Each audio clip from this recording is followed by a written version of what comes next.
Selamat datang kembali di channel ini, tempat di mana kita akan menggali cerita-cerita yang membuat bulu kuduk merinding. Malam ini, saya punya satu kisah nyata yang terjadi di sebuah desa terpencil di Jawa. Sebuah cerita tentang teror yang tidak akan pernah terlupakan. Jadi, matikan lampu, pasang earphone kalian, dan mari kita mulai. Kisah ini datang dari seorang teman.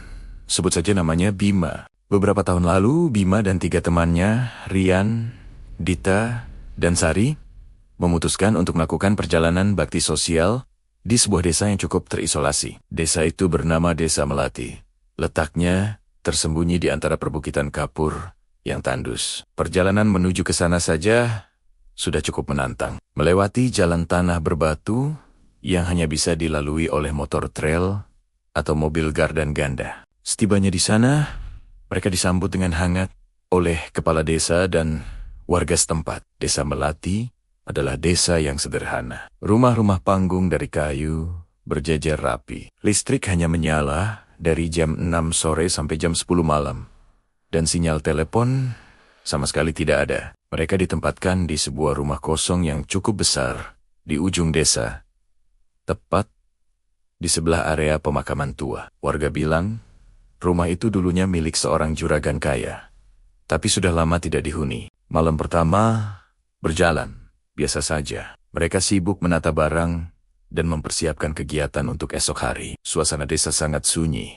Hanya terdengar suara jangkrik dan binatang malam lainnya. Namun, saat listrik padam tepat jam 10 malam, suasana mulai terasa berbeda. Kegelapan menjadi begitu pekat, dan keheningan terasa begitu menekan. Malam kedua, keanehan mulai terjadi. Sekitar tengah malam, Bima terbangun karena mendengar suara seperti seseorang sedang menyapu halaman di luar rumah. Suaranya sangat jelas. Sapu lidi yang digesekkan di tanah kering. Bima mengintip dari celah jendela kayu. Di bawah sinar bulan yang remang-remang, ia melihat sesosok wanita tua dengan punggung bungkuk sedang menyapu. Wajahnya tidak terlihat jelas karena tertutup rambut panjang yang acak-acakan dan kain kebaya kusam yang dikenakannya. Bima berpikir, mungkin itu salah satu warga yang rajin. Tapi, menyapu halaman jam 1 pagi, rasanya aneh. Ia mencoba untuk tidak terlalu memikirkannya dan kembali tidur. Keesokan paginya, Bima menceritakan apa yang ia lihat kepada teman-temannya saat sarapan. Rian hanya tertawa dan bilang, Bima mungkin hanya bermimpi. Dita dan Sari tampak sedikit cemas, tapi mencoba menepisnya. Siangnya, saat sedang mengajar anak-anak di balai desa, Bima iseng bertanya kepada salah satu ibu-ibu warga setempat. Bu, semalam saya lihat ada nenek-nenek rajin sekali. Tengah malam masih menyapu halaman rumah kami. Siapa ya, Bu? Ibu itu langsung berhenti dari aktivitasnya. Wajahnya berubah pucat. Ia menatap Bima dengan pandangan aneh dan berbisik. Jangan bicara soal itu lagi. Mas, anggap saja tidak lihat apa-apa. Respons ibu itu justru membuat Bima semakin penasaran dan sedikit merinding. Malam ketiga adalah puncak terornya. Seperti biasa, listrik padam jam 10. Mereka berempat berkumpul di ruang tengah. Hanya diterangi beberapa lilin. Tiba-tiba, dari luar terdengar lagi suara sapu lidi itu. Kali ini lebih dekat, seolah-olah tepat di bawah jendela kamar mereka. Semua terdiam, saling pandang. Suara itu terdengar ritmis. Srek, srek, srek. Seakan sengaja ingin didengar. Tiba-tiba, suara sapu itu berhenti. Hening sejenak. Lalu, terdengar suara ketukan pelan di pintu depan. Tok, tok, tok. Jantung mereka berdebar kencang. Siapa yang bertamu tengah malam begini? Rian, yang paling berani, memberanikan diri mendekati pintu. Siapa? Tanyanya dengan suara bergetar. Tidak ada jawaban. Anja, Ening, Anin. Beberapa saat kemudian, ketukan itu terdengar lagi. Kali ini lebih keras dan cepat. Tok, tok, tok, tok, tok. Dan bukan hanya di pintu depan. Suara ketukan terdengar di semua jendela dan dinding rumah secara bersamaan, seolah-olah rumah mereka sedang dikepung oleh banyak orang. Mereka berempat merapat di tengah ruangan.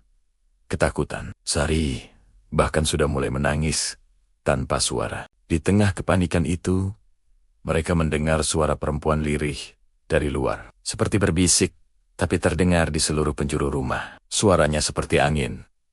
Pulang, pulang, berulang kali.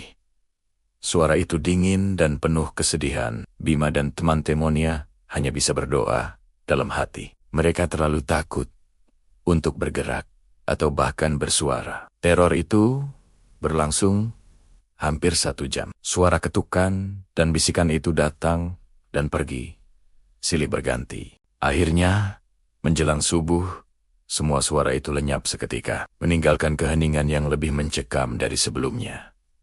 Mereka tidak tidur sama sekali malam itu. Pagi harinya, dengan wajah pucat dan mata sembab, mereka langsung mengemasi barang-barang mereka. Mereka tidak tahan lagi. Saat berpamitan dengan kepala desa, raut wajah Pak Kades menunjukkan seolah ia sudah tahu apa yang terjadi. Dengan berat hati, Pak Kades akhirnya bercerita. Rumah yang mereka tempati itu ternyata memiliki sejarah kelam. Dahulu, rumah itu dihuni oleh seorang wanita tua bernama Mbah Darmi.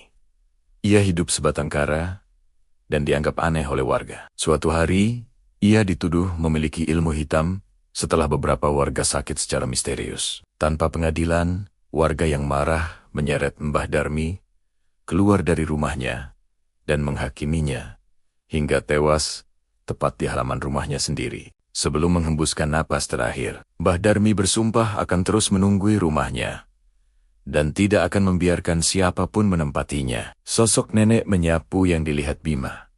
Warga percaya itu adalah arwah Mbah Darmi yang terus membersihkan halaman tempat darahnya tumpah. Suara ketukan dan bisikan adalah caranya mengusir siapapun yang berani menginap di rumahnya. Menurut Pak Kades, sudah banyak yang mencoba tinggal di sana. Dari petugas sensus hingga kerabat jauh pemilik rumah.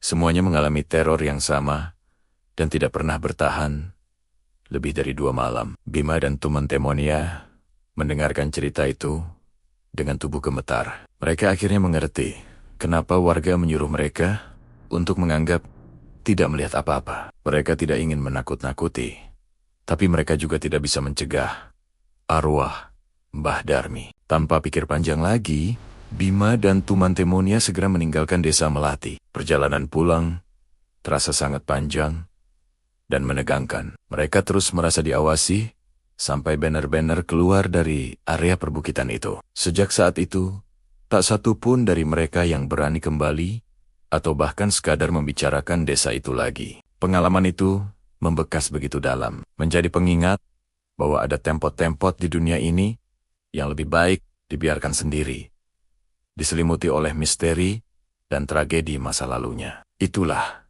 kisah dari Desa Melati, sebuah cerita tentang bagaimana luka masa lalu bisa terus menghantui masa kini. Bagaimana menurut kalian? Pernahkah kalian mengalami kejadian serupa saat mengunjungi tempat baru? Bagikan cerita kalian di kolom komentar di bawah. Terima kasih sudah mendengarkan sampai akhir. Jangan lupa untuk like, komen, dan subscribe agar tidak ketinggalan cerita-cerita menyeramkan lainnya dari kami. Sampai jumpa di video berikutnya, dan semoga malam kalian tidak terlalu sepi. Tetap waspada.